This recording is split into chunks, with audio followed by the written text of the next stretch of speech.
Do you often tell your child, you are going to primary 1 now, you need to be independent and do things on your own? Well, unfortunately, our children don't become independent overnight.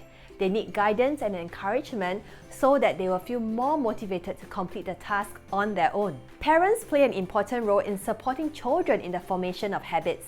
In this video, we will focus on how to help our kids work through these new routines as well as teach them to build good habits, for example, organization skills and planning skills. Hi, I'm Jacinth, a parenting coach and an ex-school teacher. If your child is entering primary 1 soon, I can feel your anxiety because 2 years back when my son entered primary 1, I believe I was more anxious than him.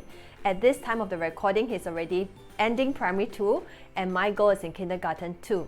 Now this time with my girl who is going to primary school next year, I'm definitely more prepared because I know what to expect. I also know what to look out for to help her develop independence in her daily work as well as her new school routine. This is video 3 of our Transition to Primary 1 series, and I hope to give you as many tips as possible to help you and your child adjust to this primary school routine. These tips are not all from me, they are also from my face-to-face and email interviews with many primary school teachers.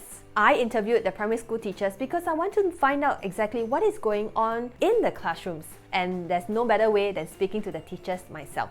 There are many teachers that are interviewed and some of them prefer to be anonymous. Some of the teachers include Miss Lu, Miss Joyce, Miss Hui Xing, Miss Serene and many more. Together, they have decades of teaching experience, teaching students varied subjects like English, mother tongue, math, science, special needs education and more. I need to repeat this disclaimer again.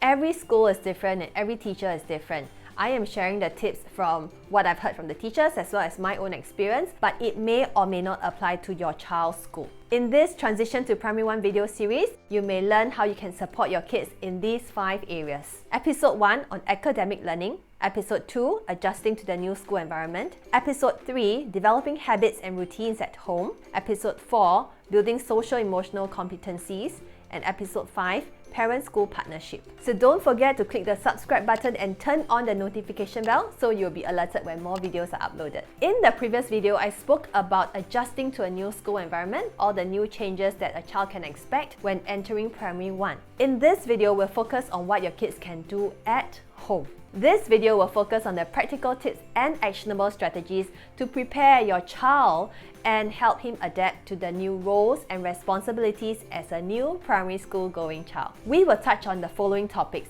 Firstly, developing independence. Secondly, daily routines. So we'll talk about the morning routines, the after school routines and the bedtime routines. All the teachers I spoke to emphasized the importance of teaching our kids how to pack their school bags. This is an essential life skill that every child needs to know, and we need to invest time to teach our kids. Tip number 1 is to have a packing list so that our children can refer to it easily and check it off once they have kept their items in their school bags. I have this checklist that I place at the door so that my son can refer to it while packing his bag. With the list, it also helps children to take responsibility for the things that they did not pack. At the beginning, I will sit beside my son to pack the bag with him. Notice, I pack the bag with my child, not for my child. This is a very important tip. Do not pack the bags for your child. Teachers have shared that the kids don't even know what is in their school bags. When the teachers asked for the workbook, they brought out the textbook instead. When the new school books have arrived, make sure you sit with your child and go through all the books with him or her. This will make the kids very curious and excited for the things that they are going to learn. In the previous video, I talked about labeling all the items, so this is a good time with the new books to get your kids to label his books, stationery on his own. It is a very long process. Sometimes kids are going to write very slowly, but it is so important to develop this sense of ownership in your child. So please don't ask your helper to write your child's name or label the books. Empower your kids. By doing so, you are helping your kids recognize the kind of books that he has in his bag. Tip number 2 is to pack in advance. There are days where we woke up later than usual and mornings can be a mad rush.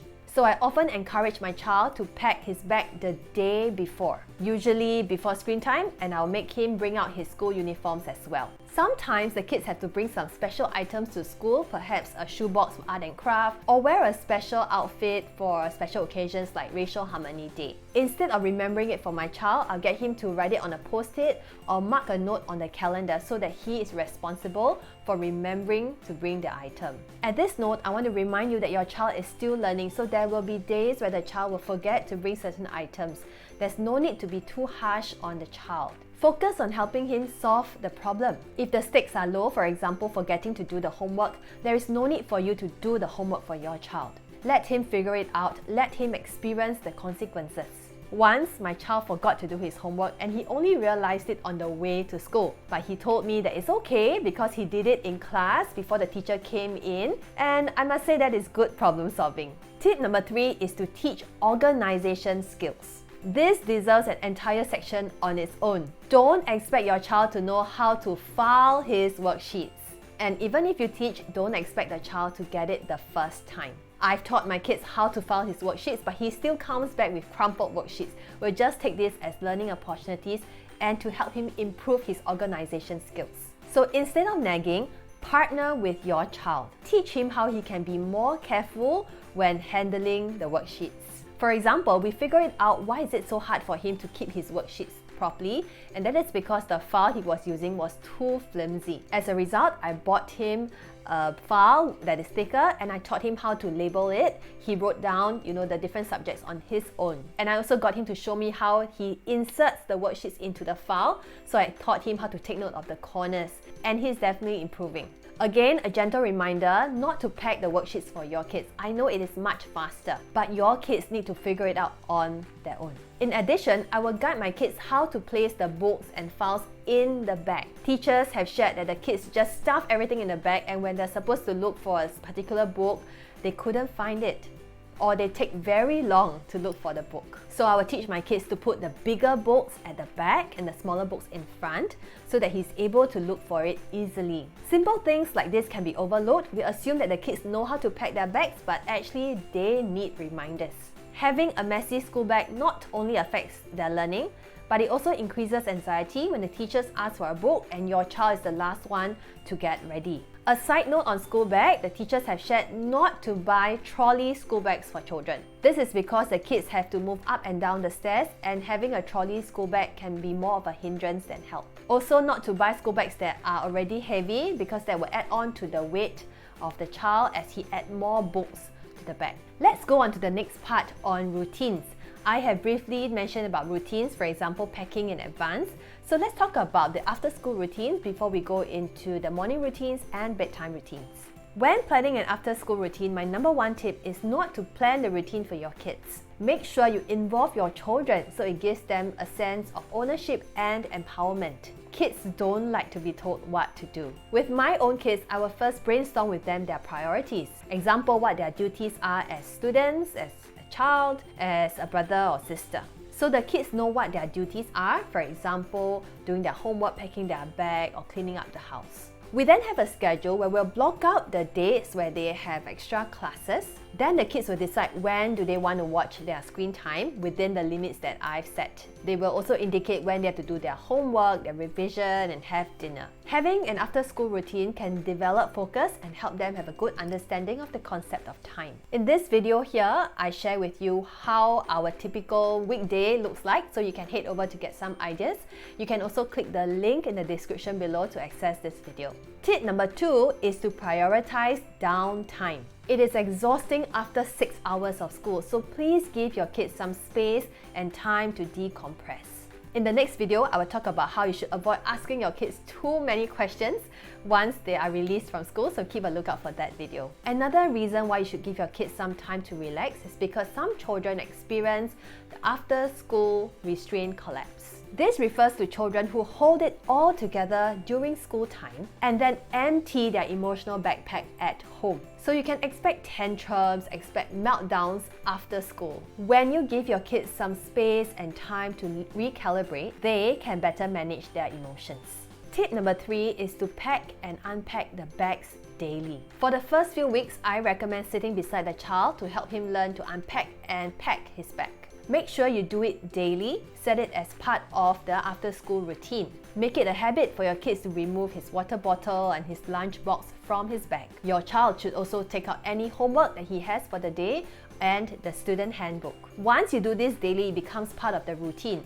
A teacher actually shared that the child has leftover food for an entire week in his bag. So how do you exactly guide your child? Here are some questions that you can ask. Let's look at your timetable. What books do you need for tomorrow? Let's check if your pencils are sharpened. How do you throw away these pencil shavings? Because our kids are still learning how to deal with all these books and stationery on his own, we don't want to overwhelm the child. So guide your child with baby steps and set him up for success. What do kids need to bring to school? Teachers have shared that children can leave their books in school, so at primary 1, there isn't much that they need to bring along. Here are some essentials that your kids need to pack in his bag. The pupil's diary or student handbook, a storybook to be changed weekly, a file or folder to keep the worksheets and homework, a hygiene pack that consists of wet wipes, sanitizers and masks, water bottle, lunch box, pencil case with sharpened pencils and erasers, and other relevant stationeries.